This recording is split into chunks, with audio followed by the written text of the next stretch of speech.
Right, hi guys. Welcome to another week, another session, another lesson on our theory topic. And this lesson will be continuing to work on the idea of trace tables. So it's kind of the same stuff that we were looking at last week of looking at trace tables, visual inspection of simple algorithms, to look at how they work, what their purpose is, where any errors have occurred, how to fix them. So looking at the differences between the different types of algorithm. So we've looked previously about the different types of how you can represent algorithms in either a pseudocode, in a flowchart, or in code itself. And I'm sure there are a couple of other ways you could represent, but those are the main ones. But a reminder that when it comes to trace tables, these are the things that are actually really helpful in terms of making sure that you understand how the trace table, how the algorithm works. And in your exam, this will be coming up. This is I've not seen an exam yet that does not have trace tables in it. Okay, so this is a key thing that you need to learn for your exam. So let's go into our first task for the day. So in the chat, could you explain one of these following points in your own words? I know we had a go at this last week, but there's different people here this week, so we'll just have a go at that. I'm going to give you a couple of minutes. Pick one of them. I don't want you to all pick the same one. Pick one of them and type in the chat one of these points in your own words. I'm going to give you a couple of minutes just to read that and to have a go at typing up something about that. Okay?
Okay, so we've got a couple of answers. So logic error, where the code doesn't make sense, syntax error where the syntax is wrong.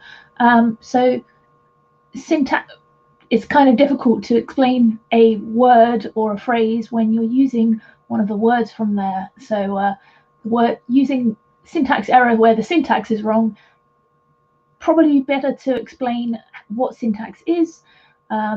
So missing a bracket, for example, or missing typing something incorrectly. that would cause a syntax error. So yeah, talked about logic errors, syntax errors, runtime errors. That's when your code will stop working. It will start working, but then it will stop working in the middle of running your code. So if you start to run your code and then it crashes for some reason, often usually to do with type errors, or so you've tried to save something into a variable that's the wrong type, for example, or you are trying to do maths with a string, which wouldn't work. It would only work with an integer or a float. Those kind of things are where runtime errors would occur. We've talked a bit about space and time efficiency in the last couple of lessons, and your trace tables are the kind of things we're talking about today. So we've talked about those in the past, but a trace table allows you to look at a piece of code and go through line by line and see what is happening in that code. I'm going to move on from here. Now, here is an example of an algorithm. This algorithm contains one variable, which is called num, one condition of is num less than 500, and one output, which is output num. Okay, so num becomes user input.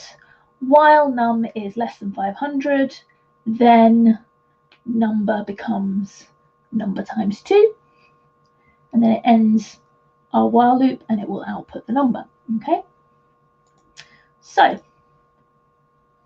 let's have a look at how this trace table will look if the user entered an input of 16. Okay, so we're starting from 16, and so is 16 less than 500? Yes, it is. So we're going to put true. Oops. True. Okay, output isn't happening yet, so we're going to move on. So number becomes user input. Is number less than 500? Yes, it is. So number becomes number times 2. So what's number times 2? Number times 2 is 32. So 16 times 2 is 32. Then we go again. Is number less than 500?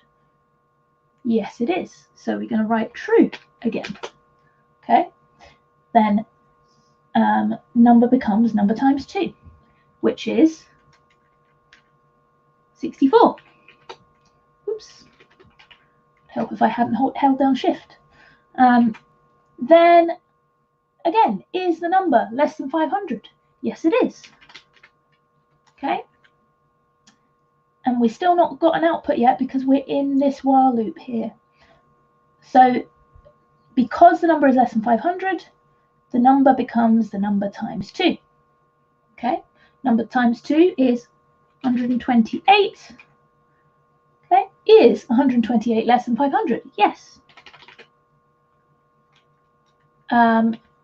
So number becomes number times 2. 128 times 2, 256.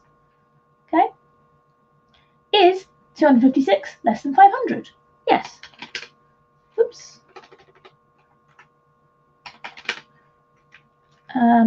Yes, it is. Then we will say is, oh, hang on, sorry. Number becomes number times 2. So 256 times 2 is 512. Okay, now, is 512 less than 500? No, it's not. So we're going to put false.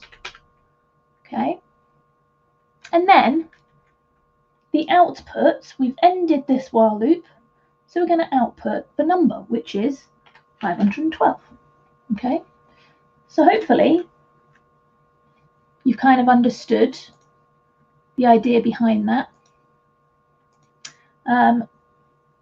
Although this algorithm only contains one variable of num, we've put these different headers here. That num could be the only thing at the top, okay? But we've got all of these other ideas here. Is number less than 500? What is the output? These help us to kind of keep track of what's actually going on. Okay? So, if we move on from there, this algorithm is an extension of that previous one. So the last one we were just timesing by 2 each time until we got to a value that was more than 500. This time we're asking the user for an input again, but we've also got another variable called count, which we're going to be setting to 0 at the beginning. And then while our number is less than 500, like we did before, we're going to have number is number times 2. And we're also going to increase the count. Okay? So our numbers being times by 2 that same way, but we're going to also have our count increased. And then we're also going to be outputting the number and the count. Okay? So in this example, if our count, I should have already set that in there. Let me get into it. Our count is set to 0. Is the number less than 500? Yes. Okay. So, hang on. We've just put those two in. Number becomes user input. Count becomes 0. And then it asks this question: is the number less than 500? Yes. So if that's the case, we're going to go to number becomes number times 2. So we're going to go over here. So number becomes number times 2. That 16 times 2 is 32. And then count becomes count plus 1, which makes 1. And then we go back to the beginning of the while loop. Is number less than 500? Yes, it is. Okay. Then number becomes number times 2. Okay. And count becomes count plus 1. It's fairly obvious what's happening here, and you can probably work out quite quickly what's going to happen. But if you didn't go through this bit by bit, you wouldn't be able to work out what the final value was of count unless you went through line by line. Okay, so again, going back to the beginning of our while loop. Is 64 less than 500? Yes. Okay. So, number becomes number times 2. 64 times 2 is 128. Count becomes count plus 1, so that becomes 3. Is 128 less than 500? Yes. Oops. What happened there? That was interesting. Okay. So, it is less than 500. So we're going to keep going into this while loop. Number becomes number times 2. 128, 256. Count becomes plus 1. Okay, going back to the while loop. Is the number less than 500? Yes. Okay, and then number becomes number times 2. 512. And our count becomes count plus 1, which is 5. Now, is our number less than 500? No, so we're going to put false. Okay, and then we're going to be outputting. So we're going to come down here. Because it's false, we're going to output the number, which is 512. And then we're going to output count, which is 5. Oops. Okay. So hopefully you can kind of see what's going on here, that I've got my trace table, and each line of the trace table, at least for this type, it represents one of the lines in the while loop. Okay? So, last week, for those of you who were here, you started doing a booklet. Now, I'm going to just go on to show you what this, remind you what this might look like. I'm going to paste this link into the chat. so that you've got it. But a reminder that it looks something like this. Would you like to make a copy of this workbook? Click make a copy. Wait for it to load. Then you've got your single core practice questions, and you just fill all these out. Keep going into dual core practice questions, and later I will be giving you some quad core practice questions, but not right now because I want you to get through these ones first. What I want you to be able to do is click share, and then click on get link, and then click on here, anyone with the link, not restricted, anyone with the link. Then you just copy this link and paste it into show my homework. So if you had show my homework open and all of that, you would just paste the link into the show my homework. Okay. So as I said, I'm going to be pasting that into the chat, and I would like you to have a go through it. The first one should be really straightforward. A becomes user input, B becomes user input. We've been told the user input, so you can write those in yourself. Is A less than B, true or false, etc., etc. You should be able to do this, okay? So, and then complete these trace tables and carry on from there. So, obviously, as other things go, you will be doing things bit by bit, going through. It gets harder as you go along. One thing I will mention, if you started this last week, then I would suggest you click on this button up here to see if you can find an older version of it that you'd already started. So here you might have another copy that you're able to work on. Okay. So yes, please have a go at that. I'll paste that in the chat. Please try and focus on the work, so that you've got something to submit to me. I would like to see it. Please make sure you complete at least the first 3. I'm going to give you about 5 minutes, and then I'll ask you how you're doing, and then from there we'll carry on. Okay? Or we'll either carry on, or I will let you have a little bit longer depending on how much time you've got. Okay, there is the link in the chat to this workbook.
Right, guys, so could you just quickly let me know in the chat which question you've managed to get up to? Obviously, there's 1A, 1B, 2A, 2B, and then 3A, 3B, 3C, 3D, 3E.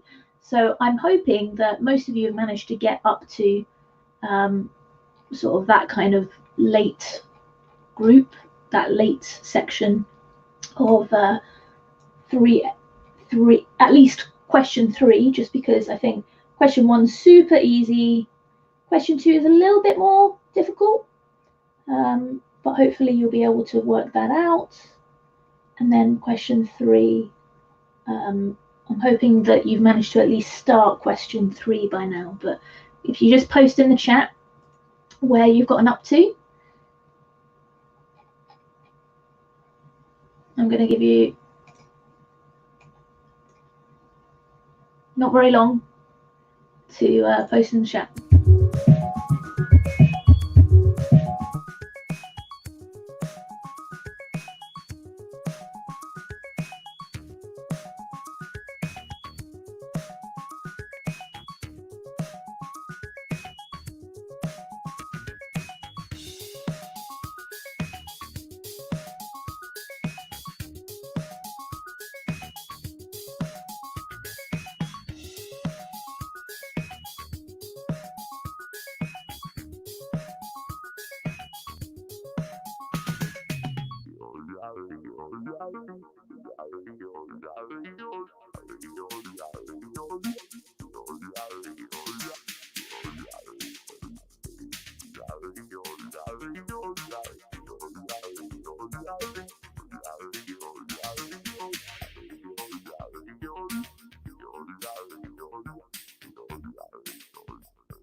Okay, so I'm not really sure why people aren't responding to me, because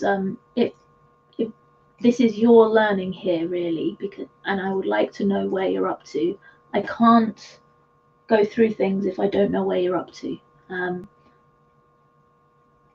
I'm a bit concerned that there's certain people that aren't really participating, that are just kind of sitting and watching, maybe not even that sometimes. So please, I need to see something from you, because otherwise I can't tell what I need to teach you. Because and don't forget, you've got your GCSEs coming up. Okay, so I am going to go through question 1, because I think that was straightforward enough for you to have been able to finish by now. So a program includes the following code. A becomes user input, B becomes user input. If A is more than B, then A becomes B, or A equals B, and B equals A. Okay, which should have been a arrow, really. I just realised, but never mind. So if the user inputs A as 4 and B as 9, so A will be 4 and B is 9. So is A more than B? False. Oops.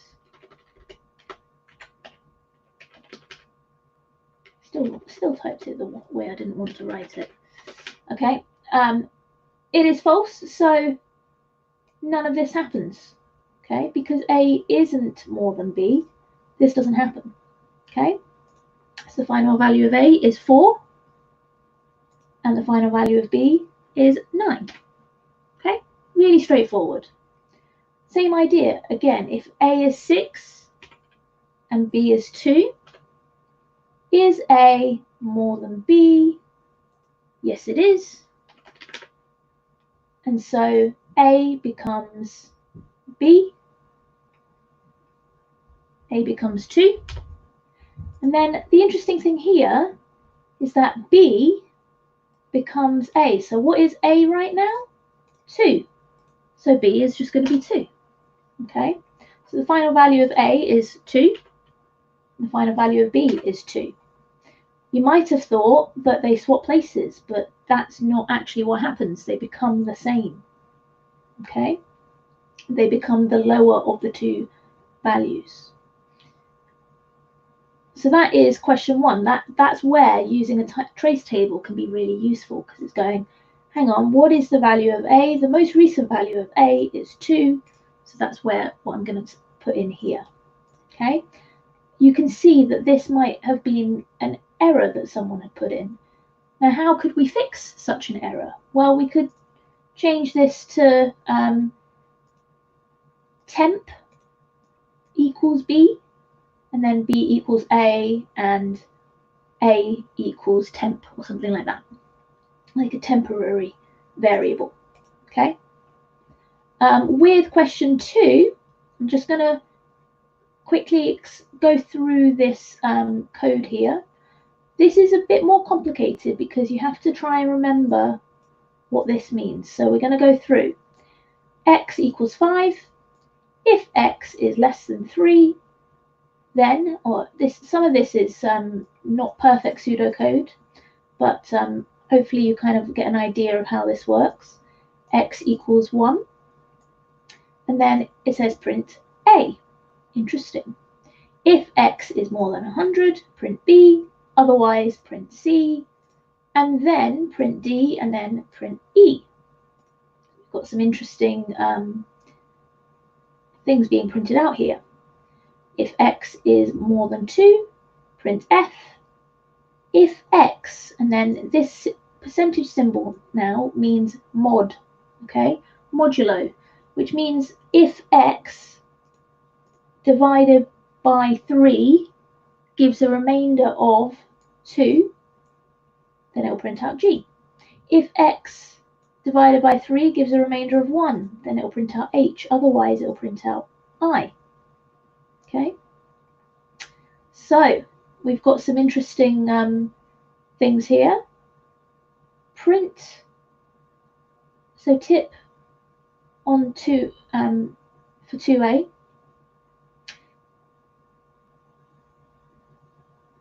We've got an output to the screen. So, this is recorded in the output column. So, I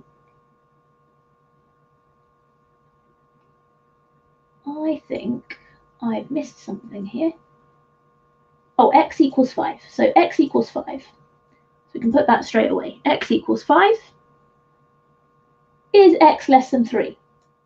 No. So we're going to go through until we get to the end of our if statement, which is where in regular pseudocode this would be quite useful to have the end if. Okay, we've got to the end of our if statement, so we're going to print E. Okay, letter E. Then, is X more than 2? Yes, it is. So it's going to print out F. And then, is X mod 3? So 5 divided by 3, what does that give us? Well, it gives us 1 remainder 2. So this would be correct. It is 2, so it's going to print out G. E, F, G. Okay. This code will output E, F, G. Okay, well, on separate lines. So this is a really strange piece of code, but it does something. At some point, it might do something very specific. It's very difficult to actually tell what this is doing, but at this point, you can see a lot better that it's doing something specific. It's not clear why the input is X, but why X is 5, and how EFG has anything to do with that. Right, I'm going to give you another 5 minutes to have a go at question 3 and yeah, all of question 3. I'm going to give you 5 minutes to have a go at question 3 because there's a little bit more to it than the previous one. And then if you have finished that, you can continue on to question 4 onwards. Okay?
Right, guys, so hopefully you should have completed question 3 by now.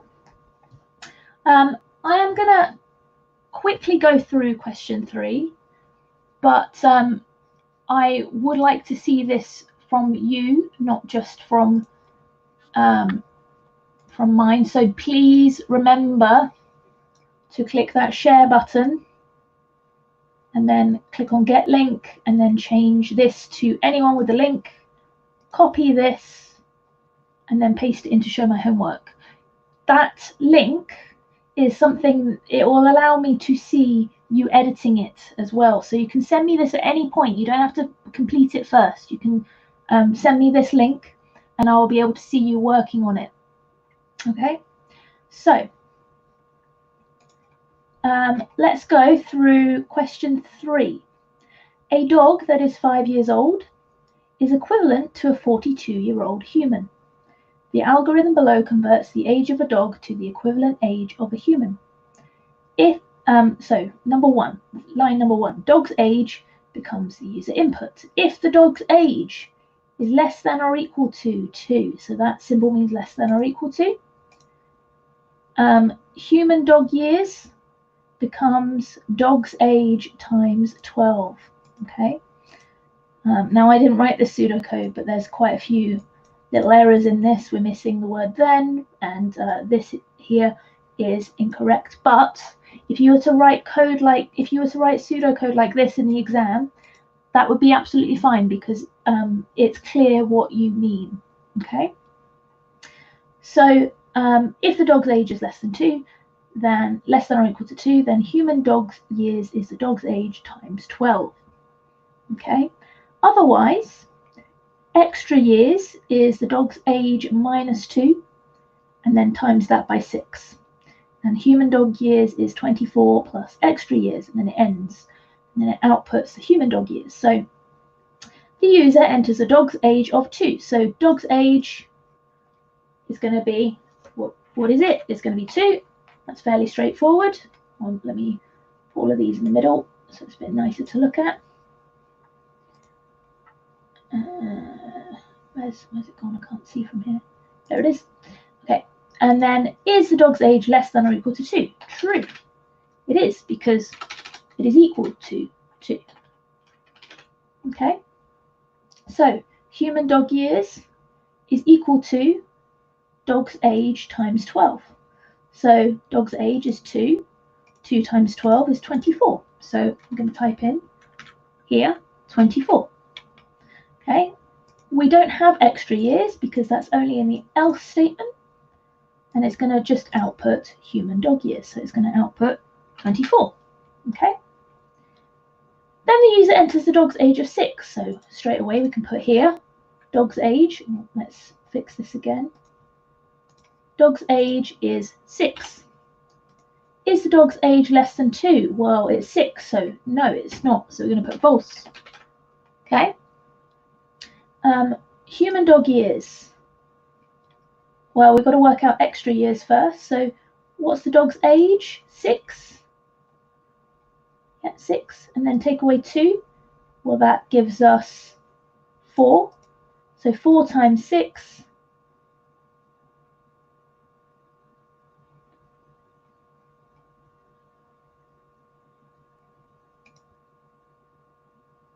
Oh, mine's gone blank there.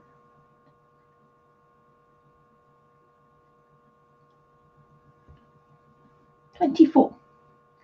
4 times 6, 24. Is that correct?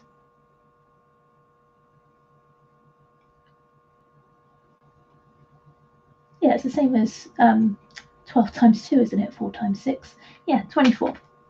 So so the extra years is 24. And then the human dog years is 24 plus extra years. So we're going to put it on a different line here because it's gone on to a different part. We've kind of skipped over this one by going to this one. So human dog years, 24 plus 24 is 48. So our output is 48. Okay. So a reminder to share this with me. Click share. Click get link. Anyone with the link? and then copy this into show my homework. Not into the chat, because I can't see any links that you post into the chat, because YouTube blocks links, so they need to be posted into show my homework. Okay, and as I said already, if you were to copy that link, the exact same link as I've got, then you would be able to see me writing on this as I go. In fact, let me just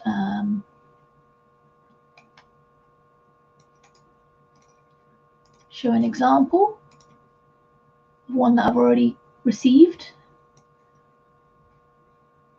Yeah,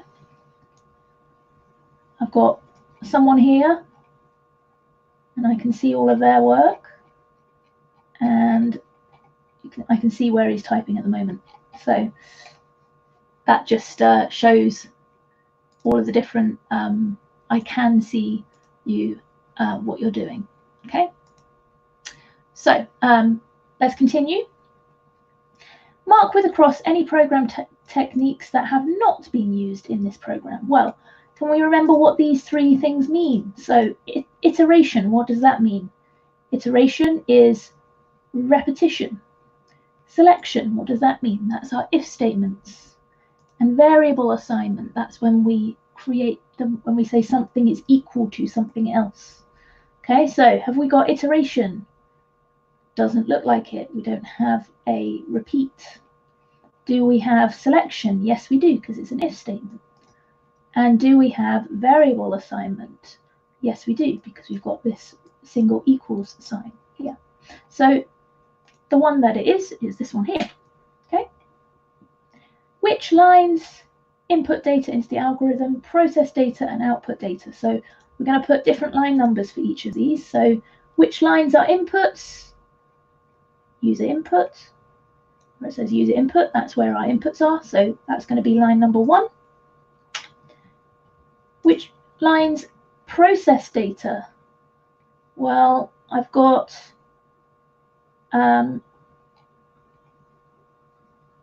this one in particular is a process where we're doing a calculation. So lines 5 and 6, where we're doing a calculation. Even our if statement is kind of a process, but I would say line 5 and line 6 are definitely processes. So I'm just going to put line 5.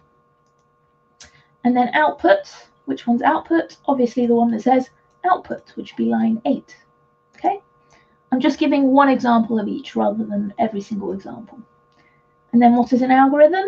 I want to see you answering that question yourself. I'm not going to give you the answer at the moment because I want to see what answers you give in your documents. All right. Please, in fact, I'm going to just pause there. I'm not going to ask you to continue on to question 4 for a moment, because I'm just going to show you a couple of other examples of trace tables and how we might do them by hand. So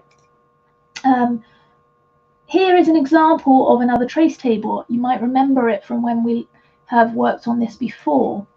But in this trace table, we've got total is 0, conversion is 1 to 8, for count is 1 to 8. The digit is going to be the user input, the value is digit times conversion, total becomes total plus value, and then a conversion is conversion divided by 2. Now, looking at this, you wouldn't necessarily be able to work out exactly what it's doing straight away. But if we run it through a trace table, we might be able to work out what it is doing. So I'm just going to go through. I've got my my whiteboard in front of me, and I've put in my headers for my trace table already, because I can see in my code, I've got the variable called total, I've got a variable called conversion, I've got a variable called count, I've got a variable called digit, I've got a variable called value, and then it goes back to total and conversion. So I need all of those values to be able to do this. So it says at the very beginning, total is 0. Okay, conversion is 1 to 8. And then it says count. For count, it becomes 1 up to 8. So going to put count is 1. Then it says digit is user input. Now we've got here user input at first is 1, so I'm going to put 1. Digit is user input. Value becomes digit times conversion. So 1 times 128 is 128. Okay. Then it's got total becomes the total plus the value. So 0 plus 128 is 128. Okay. Then conversion becomes conversion divided by 2. So 128 divided by 2 is 64. Okay. So now count goes up by 1. Count becomes 2. And then digit becomes whatever the user's input. So again, user input here is another 1. So I'm going to put 1. Value is digit times conversion. So digit is 1, conversion is 64.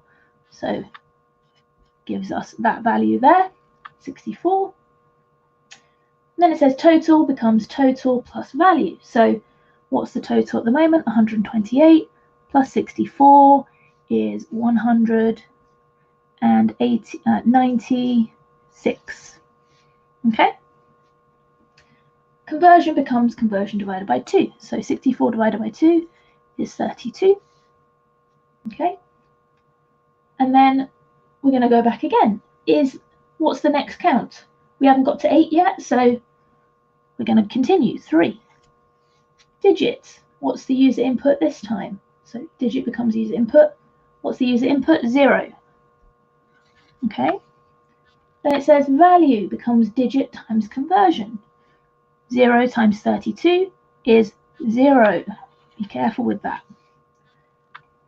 Total becomes total plus value. So what's 196 plus 0? Well, it's going to be 196. Hasn't changed.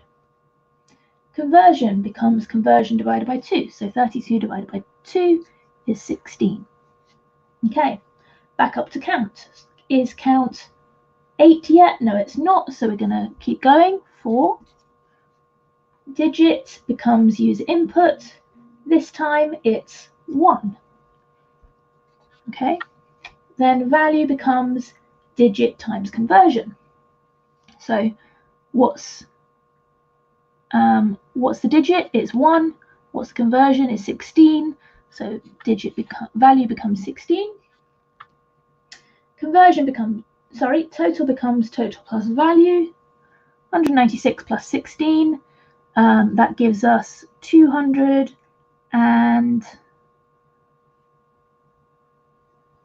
I think, is that right? 196, 16, 212. Yeah, that sounds about right. If I'm wrong, then let me know in the chat. Conversion becomes conversion divided by 2. So 16 divided by 2 is 8. And then we can go back again up to the top. Is the count 8 yet? No, it's not. So 5. Digit becomes the user input. What's the user input this time? You kind of got to keep track of what the user input is, but this time it's 1 again. Okay. Value becomes digit times conversion. So 1 times 8 is 8. Okay. Then total becomes total plus value. So 212 plus 8 is 220. Okay. And then conversion becomes conversion divided by 2, which is 4. Hopefully you should be kind of seeing what's going on here. If you can post in the chat while I'm doing this, what do you think this algorithm is doing for us? Okay. So conversion is conversion divided by 2. Go back up to count. Is count 8 yet? No, it's not. So I'm going to go up to 6. Digit becomes user input. What's the user input this time? 0. So I'm going to put in 0. What's 4 times 0? Still 0. Okay, so that's our digit times conversion. Total becomes total plus value. Well, 220 plus 0 is 220. Okay.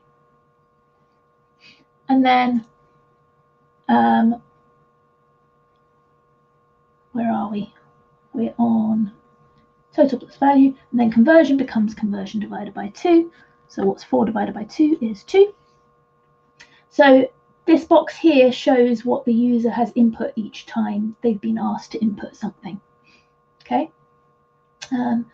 So count, is it 8 yet? No, it's not. So we're going to put 7. Digits, well, we've just done this 0, so we're going to put this 1 here. Okay. And then, so that's our user input. Value becomes digit times conversion. So 1 times 2 is 2. And then total is total plus value. 120 plus 2 is 222. Sorry, 220 plus 2 is 222. And then conversion is conversion divided by 2, which gives us 1. And then go back up to the top. Is count 8 yet? No, it's not. It's still 7. So we're still going to put that up by 1.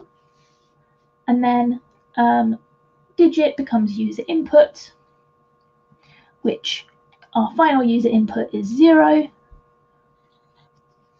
And then value becomes digit times conversion. 1 times 0 is 0. Okay. Total becomes total plus value, which 222 plus 0 is 222. And then conversion is conversion divided by 2. We're going to still put that in because it still asks us to do that. And then in a question, it might ask you, what is the output going to be? You would say the output would be 222, right? And as Fraser has mentioned, this is an algorithm that would turn a binary number, binary input, 110, 11010, into denary. Okay, and you could have something similar to this in an exam. I'm going to give you another quick example before we end the lesson. Let's just go on to the other side of the board here. So, things that we need area. We need another go. Capital G.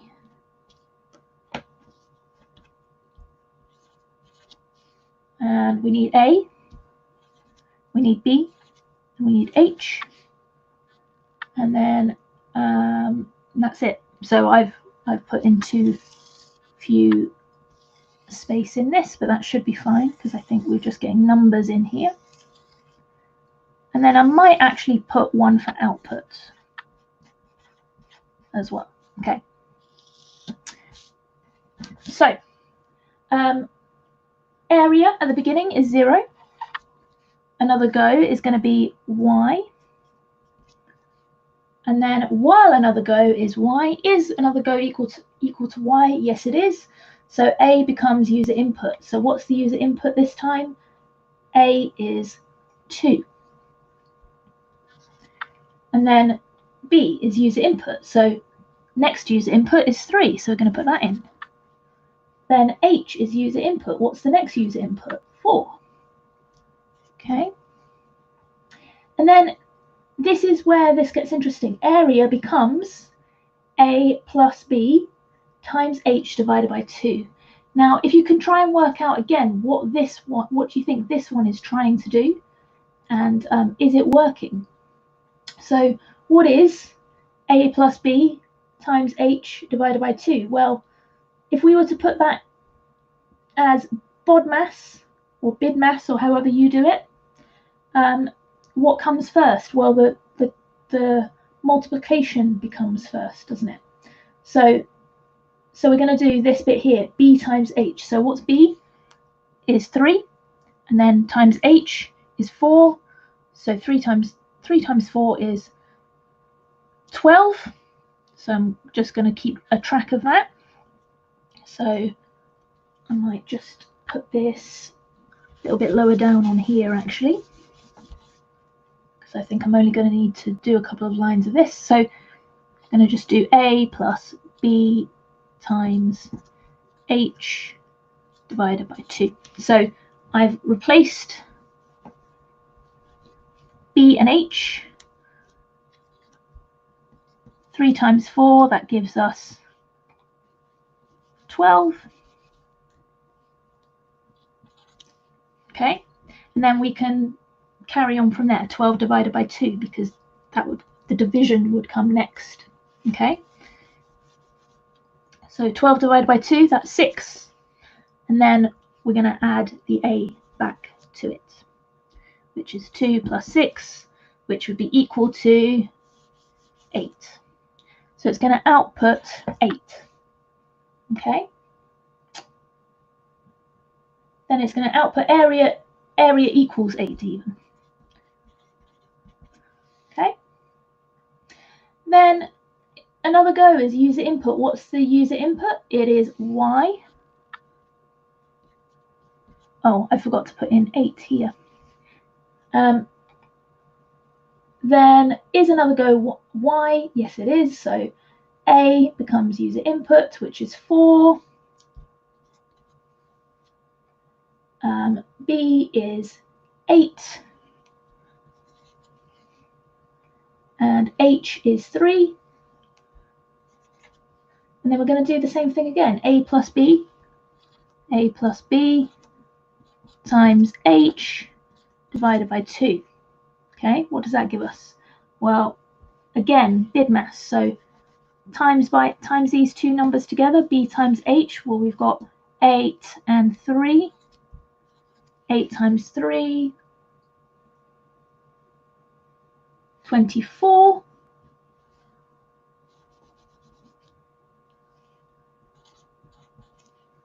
Okay, and then again, continue with BIDMAS. 24 divided by 2 is 12. And then A plus 12, A is 4. 4 plus 12 is 16. So our area is now going to be 16. Okay. Then it's going to output area. Again, I probably should have moved that down by 1 actually. Area equals 60. Okay. And then it's going to ask for another go is user input, and over here user input is N. So then the while loop will stop because another go is not equal to Y. Now, what is the problem with this? So Fraser has rightly mentioned that this is trying to work out the area of a trapezium. Now, the problem here is the way we have written this A plus B times H divided by 2. Now, if you were to know your maths well enough, remember how area of a trapezium works. You're trying to work out A is this up here, B is this down here, and H is this one here. So you've got your 3 values, A, B, and H, and then you're halving the final value. So what really should be happening is it should be A plus B, and then times that by H, and then divide all of that by 2. You don't need the second set of brackets because division comes after multiplication, but you should be able to see that because we're missing these brackets, it's doing this calculation incorrectly. So that's where that would have gone wrong. And this is where using a trace table can show us all of the errors that we've made and the kind of things that we need to change. So to be able to change this, you'd add in some brackets. I have gone over my time, so I'm going to end it there. But if you've managed to do any more of the workbook, then please make sure you click share, click on get link, click on this bit here. Make sure this is selected. If it isn't selected as that, then I won't be able to see it. Okay, and then click on this, copy this, and put it into the show my homework. Okay, well done for another lesson. I hope I will be looking forward to seeing you again next Wednesday, and we will be continuing with our last lesson on Python Turtle. Have a lovely couple of days. Have a lovely weekend. I will see you then. Bye.